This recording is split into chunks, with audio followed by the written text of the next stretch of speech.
Uh, this is Taylor Sparks, the Riley Green Fitness Examiner. Joining us today is Ryan Black, the co-founder and CEO of Sambazon, a line of superfoods from the Brazilian Amazon rainforest. They include the acai berry in their juices, energy drinks, frozen sorbets, smoothie packs, and supplements. An organic and fair trade company based in San Clemente, California. And in 2003, Sambazon established the Sustainable Amazon Partnership as part of their market driven conservation business model in the Amazon rainforest. Ryan, thank you for taking the time to speak with Examiner.com. You're welcome. My pleasure. Thanks for having me. Well, let's get started with our questions today. Ryan, you went to college for finance and business administration. You played both collegiate and professional football.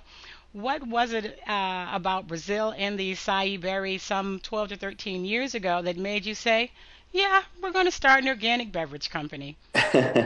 Well, as a professional athlete or any athlete really, you're always looking for things to, build up your body, make you stronger. And so I was drinking a lot of protein shakes, smoothies in the morning. A lot of Americans, men, women, athletes and non, they take smoothies in the morning. And when I was in Brazil, of course, I was, having a great time because it's such a beautiful place. But at the same time, they had this, it was almost like a smoothie that you ate in a bowl with Hmm. bananas and granola on the top, called simply acai, that had just become really popular in the country in the 90s. And it was really through some professional athletes, some guys that are pretty highly respected, certainly in Brazil and now the rest of the world, called the Gracie family. They basically invented a sport which has become quite popular around the world called Brazilian Jiu-Jitsu. And Okay, this yeah. Jiu-Jitsu sport, it's sort of like wrestling, Hmm. lack of a better term, but it's very physical. And it's not something, it's something that you need energy for. So what I learned as I asked some questions around is that, while this berry came from the Amazon, um, people had really been eating it as a functional food in Rio de Janeiro and as a training sort of food. So before they practiced jujitsu, and then the same guys that do the jujitsu were surfers, and it's Rio de Hmm. Janeiro, and it became this sort of beach culture, and it became the cool thing that everybody was, eating this functional smoothie. Right. And when I had it, I said, "Wow, number one, this is going to be the base for smoothies going forward." And number two, it tasted great, and it gave you sort of an energy boost. So those things together made me kind of say, wow, this stuff's really great and Hmm. maybe an opportunity here. Cool. All right. So now, what led you to decide from the beginning that the company was going to be organic, natural, and a triple bottom line company? Okay, so, I went to the University of Colorado at Boulder, Hmm. which is a pretty green city. It's Right. really sort of the heart of natural foods, if you will. Hmm. And I was also there in college. I was learning about not only organic food, but social justice and fair trade and these sort of things. And so I never really, set out to start an organic beverage company. The opportunity that I saw was that there was this fantastic food that needed Right. to be shared with the world, or could be shared with the world, and certainly beginning with my friends, of course, in Hmm. California. And at the same time, what I learned was, as it had become popular in Brazil in the 90s very quickly, that the local farmers in the Amazon could make a tremendous amount of income from this berry as a renewable resource. And I said to myself, wow, this is a perfect model of sustainability in the Amazon rainforest. Hmm. And if we could, make acai a household word in the United States and in the rest of the world, there's tremendous potential for income and positive income and Sure. positive change perhaps in the Amazon rainforest. And that's what really kind of got me as, not only an athlete, but also somebody who was looking for something to put all of my, heart and soul into post football. Right. I Right. said to myself, wow, and I didn't look at it as, oh, this is a beverage company. Let's go start a beverage company. I looked at it as this is a revolution. This is a Right. way for us to start a mission and work hard at it and know that if we if we engineered our business model correctly, that every unit that we sold could be, creating positive social change in the That's Amazon. right. So that's sort of, what led us to do it. And then one other point I should mention is I started doing some research Hmm. on or socially responsible businesses, and I saw people like Anita Roddick and the Body Mm, Shop that's and right. how she worked with communities. Was able to spend some time with her, even not in the beginning, but a little afterwards. Right. And I looked at Ben and Jerry's, and Mm, I saw how they didn't necessarily have a healthy product, but when they started making money, they mm, started realizing that it wasn't just about the money; it was about giving back to the community and that's getting the right. community involved. And what I saw was an opportunity from the very beginning, from day one, to create this socially responsible business, like I said, where every unit that we sold would do inherent good. Not that we would make a bunch of money and then we would give back, but That's right. more like from day one we would Hmm. establish these principles. So that's how we started our triple bottom line company. And you have done just that. So in the beginning, what roles did you have to take on to get the business up and running? Well, we started as many entrepreneurial ventures, and certainly many in America start, which is just a couple of buddies, maybe a Mhm. family member, and so in the beginning, myself, my brother, and my co-founder Edmund Nichols, we took on almost every role, from doing demos and sales, Mhm. certainly to having to manage the accounting, of course, but also, we didn't really have any money to start the business on our own, so we had to go out and raise funds Okay. from investors to, believe and buy into our dream a little bit. So, yeah, as a small company, you wear many hats. Yeah, that you do. So speaking of family, you mentioned that your brother's in business with you. How's it been all these years working with family? It's been great, actually. Certainly, there's been ups and downs, but there's an element of trust and commitment that's there from my brother, who's 1 year, we're 18 months apart, so we're almost like twins, Yeah. and we that's been sort of one of our secrets has been sort of this double trouble thing where I mean, the average entrepreneur, typically is on his own, and has to Right. navigate these waters. So having my brother by my side the whole time has been very helpful. And, we've managed to get through the difficulties of any business, which, sometimes when you work with your sibling, you can have issues. But that's typical and you work through it. Sure, sure, sure. So what have you learned most about the acai berry over the last 12, 13 years? Um, I think the magic of acai, and something that still Americans haven't quite figured out yet, is that it's actually a mix of healthy fats and then sort of cleansing properties, meaning antioxidants and fiber. Hmm. And there's many fruits out there that have one element.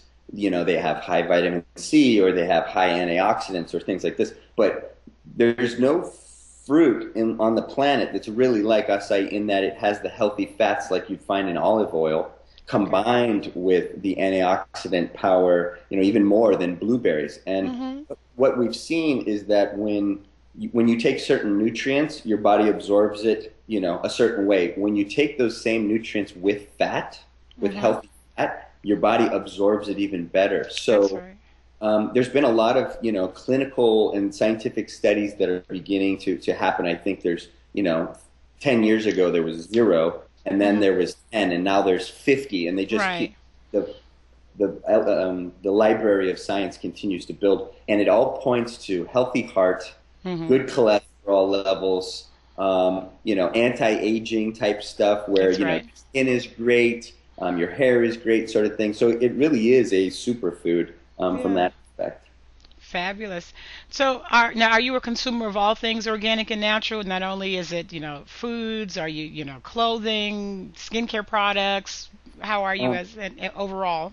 I am, as I've learned more and more about, organic food and organic textiles and things like that. I've learned that it's really it's one of the best ways that you can be environmentally responsible Hmm. in terms of, uh, not supporting, all of the chemicals and the biotech and things like that. The organic symbol is really the one symbol that I see in the supermarket that can give consumers confidence that this company or this product has done, all the things they need to do in order to be, socially responsible as well as organic. That's right. People have really, taken the word natural and done sort of funny Hmm. it. Just because it's natural, I know that, I think Sprite is natural these days. Yeah. A little greenwashing. A little greenwashing, and It I appreciate the intent, but the organic symbol has it really does give consumers that confidence, and people does. should look for it. And I've just learned in my lifestyle, if you want to support, healthy farmers, Hmm. healthy supply chain, Hmm. and your children and things like that. Don't panic, go organic. I like that. I like that. So, with all the hours and responsibilities, as a CEO, what do you personally do to keep your own body and your own mind healthy and fit? Well, I eat lots of Sambazon acai. That's Okay. for sure. I Yeah. also, I mean, we grew up at the beach here, and so I surf, I run, I do Mm. yoga and Pilates sometimes, try to stay, fit, and Mhm. eat well and things like that. And, probably more than anything, just be, positive and optimistic, keep a healthy mind, Yeah. and, understand that you can never stop learning. And that's not just in an educational sense, but also in a consciousness sense. And keeping a healthy body is just about as much about keeping a healthy mind. That's right. That's right. So, Sambazon is very involved in the community, both locally and still in Brazil. So, where did you learn your leadership skills? Well, that's sort of an easy one. Well, I guess two places. First and foremost, as a football player, and typically as I was always the captain of my defensive team, or Okay. what have you, and they used to even call me Coach Black. My coaches call me Coach Black. It's kind of funny. So, learning to make decisions in a stressful, high paced Hmm. environment. That's what I was groomed to do with 18 years of football, sort of Yeah. thing. And business is really a team sport, and you're only as good as the guys you are next to you. So there's so many concepts that athletics teach you, Hmm. applicable in business. And then the second part is, I knew from the beginning that in order to achieve what we wanted to achieve as young entrepreneurs, we were going to need all the help we could get, and we were going to Sure. need professionals and mentors and things like that. So I've been very fortunate to be able to make relationships with a few mentors. Hmm. One gentleman, Steve Demos, who is the founder of Silk and White Wave. Oh, yeah. So another gentleman named John Elstrott, who is the current chairman of the board of Whole Foods. These Hmm. guys have really helped me over the years, not only with the day-to-day business operations, but also um, looking more long term about how to grow a business and keep a business that has the same values 10 years from now as they That's did the day that we started, and not make those compromises and things like that. So it's a combination of great mentors and a right. little bit of football. Yeah, that's good. Very, very, very good. So we're down to our final four, what I call our four semi-random questions. And the first one is, what has been your proudest personal achievement? I think my proudest personal achievement is putting acai on the map. Okay. Yeah. Well, I mean, you could say that that's a business. It's sort of do you work, do you do business, or you do pleasure? It's all kind of mixed up in my world. Um, Okay. so, I think the fact that we put acai on the map, and not only acai, but an organic, certified, fair trade supply Mhm. chain on the map that's supporting 10,000 family farmers. Yes. That's something that we're proud of as a company, and I guess personally as well. Great. Title of the last book read. Um, Power versus Force. However, who wrote that? Do you remember? Um, Jeez, I knew you were gonna ask me that. I can look it up. I can look it up. I'll Yeah, find I it. forgot. Power versus force. It's very good. Very, very good. I will Big look it up. difference. Yes, I think so. I think so. Two non-family members you admire. Um, let's see, two main family members that I admire. Non-family. Yeah, non-family. Yeah. Well, I think I just mentioned kind of the two guys that have really helped me build this business, Hmm. John Elstrott and Steve Demos. Okay. Those guys. There's also our Brazilian general manager, a gentleman by the name of Riva Guzmão, who's also been a great mentor to me. And I have one more mentor, and that is Scott Greenberg. And Scott is our general counsel and is the lawyer to some of the greatest Ah, organizations out there. So those four guys have really been my fab team. fabulous, fabulous. And if you weren't in the organic beverage and food business, what career would you have? I think that I would be in some sort of a mission-driven company, whether it be for-profit or non-profit. Um, I think that our time is short on this earth, and Hmm. it goes back to really simple concepts like your mother taught you when you were young, which is leave it better than you found it, sort Yes, of thing. yes. And if everybody just leaves it a little bit better than the way they found it, this Hmm. world has got a lot of potential ahead of us. Sounds like we had the same mother. I think we all do. Yeah, yes, my mother was good for that one. Well, Ryan Black, co-founder and CEO of Sambazon Beverages, I thank you for your time today and spending the time talking with us and telling us all about you and your company. You got it. Thank you so much. It's a pleasure to have the opportunity to speak to your readers and you. Thank you.